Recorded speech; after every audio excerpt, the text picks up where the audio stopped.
मित्रांनो, डॉक्टर बाबासाहेब आंबेडकर यांच्याबद्दल तुम्ही अनेक गोष्टी ऐकल्या असतील, पण या 3 गोष्टी कदाचितच तुम्हाला कोणी सांगितल्या नसतील. शेवटची गोष्ट तर तुम्हाला थक्क करून सोडेल.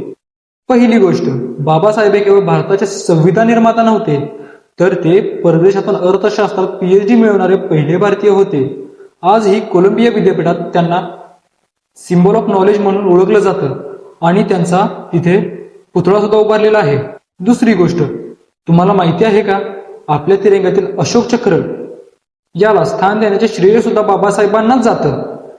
त्यांनीच हा प्रस्ताव मांडला आणि तिरंग्याची शान वाढवली.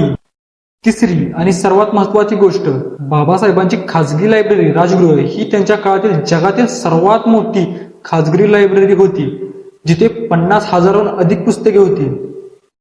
ते तिथे तासनतास अभ्यास करायचे. अशा या महामानवाचा संघर्ष तुम्हाला प्रेरणा देत असेल तर कमेंटमध्ये जय भीम नक्की लिहा आणि चॅनलला सबस्क्राईब करा.